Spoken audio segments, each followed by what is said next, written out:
wabarakatuh. Baiklah, saya akan membuat video PPL 3 saya dengan materi circular flow diagram.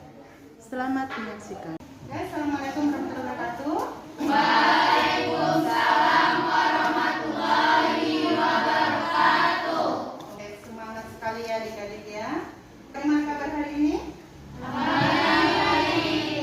Sebelum kita memulai pembelajaran pada pagi hari ini, supaya beroleh berkah, kita berdoa dulu ya sebelum memulai kegiatan pembelajaran ya.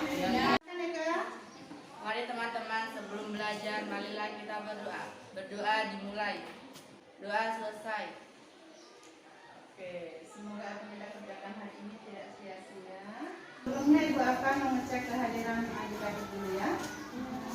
IKD Aryawan, IKD Prayoga, UN Bawo, UN Supreni, oke, hadir semua ya. Ya adik-adik, ada yang masih ingat kira-kira pada pertemuan kemarin kita pelajari materi tentang apa? Saya Bu. Oke, disilakan Anissa. Materi kemarin tentang peran pelaku ekonomi. Oke, peran pelaku ekonomi ya. Siapa saja pelaku kegiatan ekonominya? Rumah tangga konsumen, rumah tangga produsen, rumah tangga pemerintah, dan masyarakat mandiri. Oke adik-adik, untuk materi hari ini kita masuk pada materi circular flow diagram atau model arus lingkar kegiatan ekonomi.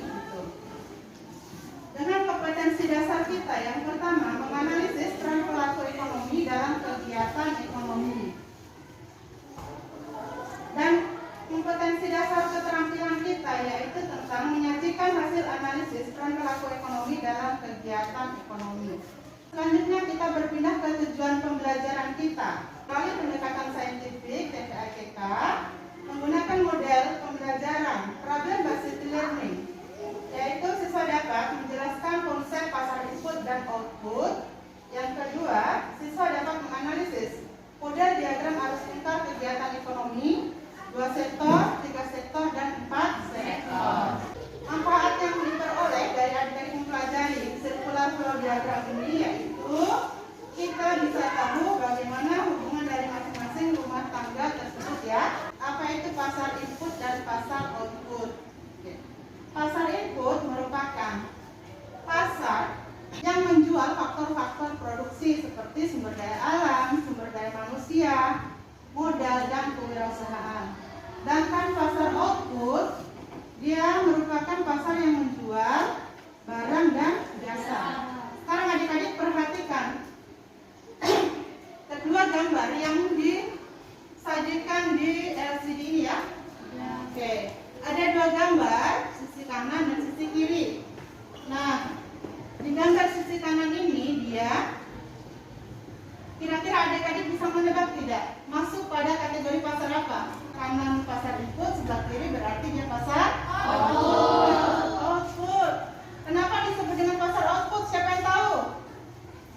Oke, silakan Eka. Karena pasar output setengah jadi dan sudah jadi. Oke, menurut Eka karena pasar output pasar yang menjual barang setengah jadi dan barang jadi. Selanjutnya Ibu akan menjelaskan circular flow diagram. Nah, circular flow diagram ini ada 3 ya. Yang pertama 2 sektor. Nah, 2 sektor ini terdiri dari 2 pelaku ekonomi, rumah tangga konsumen dan rumah tangga produsen. Yang kedua, circular flow diagram 3 sektor terdiri dari rumah tangga konsumen, rumah tangga produsen dan pemerintah. Dan yang ketiga, circular flow diagram 4 sektor terdiri dari rumah tangga produsen, rumah tangga konsumen, pemerintah dan masyarakat luar negeri. Adik-adik kira-kira ada pertanyaan dari sini sebelum kita menonton video pembelajaran? Saya Bu. Oke, silakan Eka. Apa manfaat mempelajari circular flow diagram? Siapa yang tahu? Saya Bu. Oh, yang Suprani silakan. Menurut saya, manfaat dari circular flow diagram ada 4. Yang pertama adalah memperoleh stabilitas kondisi perekonomian nasional. Yang kedua adalah mengetahui perhitungan pendapatan pengeluaran dan produksi barang atau jasa secara ilegal.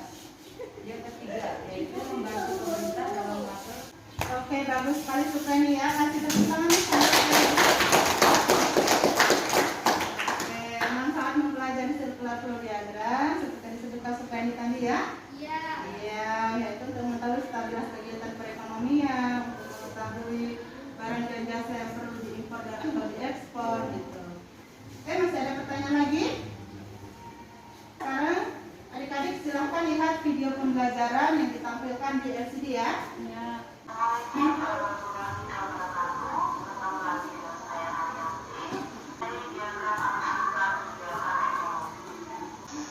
Kegiatan produksi barang atau jasa untuk masyarakat umum dilakukan melalui lembaga ekonomi negara yaitu BUMN. Penyediaan barang atau jasa dalam menciptakan kesejahteraan rakyat memerlukan biaya. Biaya tersebut diperoleh negara dari rumah tangga produsen dan rumah tangga konsumen melalui pemungutan pajak. Selanjutnya kita beralih ke circular flow diagram 4 sektor. Nah, di arus lingkar kegiatan perekonomian 4 sektor atau terbuka melibatkan 4 pelaku ekonomi, yaitu rumah tangga produsen, rumah tangga konsumen, pemerintah, dan masyarakat luar negeri. Pelaku ekonomi dalam negeri dan masyarakat luar negeri saling berinteraksi dalam kegiatan ekonomi yang lebih terbuka. Arus faktor produksi dan arus barang atau jasa dari pelaku ekonomi luar negeri kepada masyarakat luar negeri menghasilkan devisa atau biasa disebut dengan valuta asing. Dari video pembelajaran hari ini, sebelum saya membagi LKPD, kira-kira ada yang mau bertanya? Saya, Bu. Oke, disilakan survei. Mengapa RTK dan RTP harus membayar pajak kepada pemerintah? Iya, mengapa RTK dan RTP harus membayar pajak kepada pemerintah? Siapa yang tahu? Angkat tangan. Saya, Bu. Oke, disilakan. Nama siapa, Dek? Iya. Karena membayar pajak merupakan kewajiban setiap warga negara. Dengan membayar pajak RTK dan RTP ikut serta membangun perekonomian negara sehingga masyarakat semakin sejahtera. Oke. Beri tepuk tangan dulu untuk karena dengan membayar pajak itu merupakan kewajiban kita ya. Kewajiban kita sebagai RTB atau RTK gitu. Tujuannya untuk menambah penghasilan negara supaya pertumbuhan dan pembangunan ekonomi negara kita meningkat. Jadi kalau kita nanti sudah memiliki penghasilan, jangan lupa bayar pajak kepada negara. Sekarang kita bagi kelompok, satu kelompok terdiri dari 5-4 orang. Silahkan bentuk kelompok masing-masing dan saya akan bagikan LKPD-nya. Adik-adik, untuk LKPD selanjutnya silakan buka di Google Classroom ya. Ini Google Classroom-nya, silakan pilih kelas kalian. Kemudian silakan kerjakan LKPD yang ada di dalamnya. Ini ada teka-teki silang, silakan adik-adik jawab. Kemudian nanti jangan lupa kirim kembali ke Google Classroom kalian ya. Berikut LKPD-nya, kalian perhatikan di sini ada satu gambar circular flow diagram yang menyangkut 4 sektor. Ada 4 pelaku kegiatan ekonominya di situ. Silahkan adik-adik analisis gambar sesuai dengan video tadi ya. Oke, gambar pertama nomor 1 RTK menuju ke pemerintah. Kira-kira apa yang dilakukan? RTK ke pemerintah itu apa yang dilakukan ya? Sudah jelas dengan LKPD-nya? Oke, Ibu kasih waktu 5 menit ya, boleh kan? Boleh.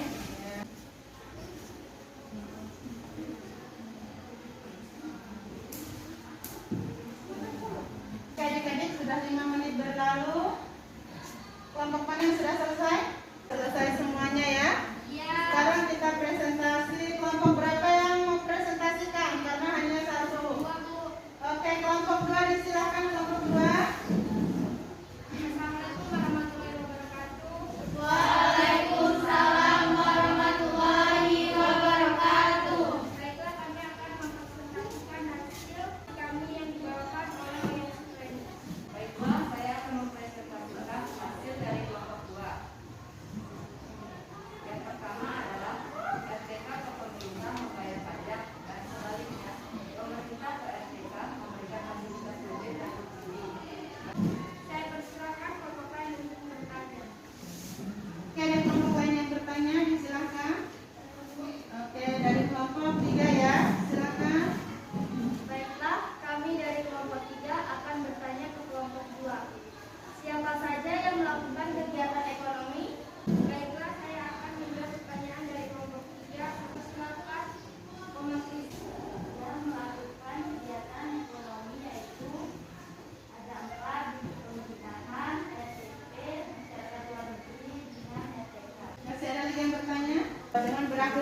pertanyaan dari si Nabila tadi, berarti selesai kegiatan membahas LKPD kita hari ini ya. Sekarang berbalik ke sini, berarti sudah selesai kegiatan kelompok belajarnya. Semangat, lesu-lesuin. Ayo kita berdiri dulu, kita gerak-gerakan badan. Sekarang kita main yel-yel dulu ya. Oke, Jel. Oke. Senang sambut tiba. Jaya, kreatif, inovatif, berkarakter, asri, religius. Oke, semangat sekali. Ibu ingin bertanya, kegiatan pembelajaran hari ini kira-kira menyenangkan tidak? Menyenangkan. Senyum adik-adik di balik masker itu meyakinkan bahwa adik-adik senang untuk pembelajaran hari ini ya? Iya. Siapa yang bisa menyimpulkan dari kegiatan pembelajaran tadi? Saya, Bu. Oke, silakan Anissa. Kesimpulannya yaitu pasar input adalah pasar yang menjual faktor-faktor produksi.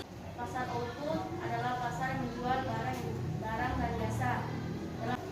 Circular flow diagram terdiri atas 3, yaitu circular flow diagram 2 sektor yang melibatkan 2 kegiatan pelaku ekonomi, yaitu rumah tangga konsumen dan rumah tangga produsen. Yang kedua, circular flow diagram 3 sektor. Dan ketiga, circular flow diagram 4 sektor yang melibatkan 4 pelaku kegiatan ekonomi. Sekian dari saya. Oke, bagus sekali kesimpulannya. Oke, sekarang ibu yang bertanya.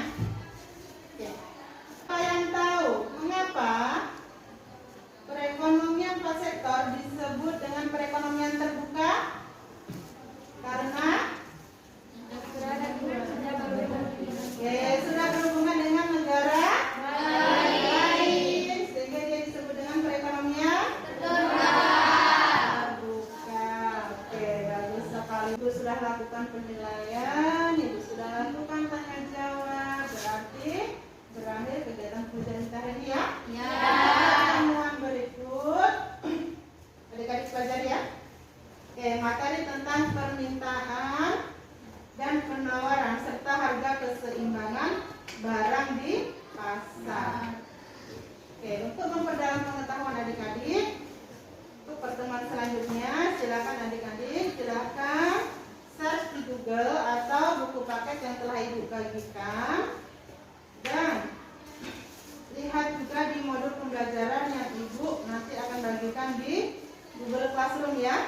Ini kita berdoa sebelum mengakhiri kegiatan. Siapa yang bisa membantu saya untuk berdoa? Saya, Bu. Oke, Eka lagi. Silakan Eka. Mari teman-teman, selesai belajar, marilah kita berdoa. Berdoa dimulai. Doa selesai. Dengan selesainya doa berarti selesai juga pertemuan kita hari ini. Saya akhiri. Assalamualaikum warahmatullahi wabarakatuh.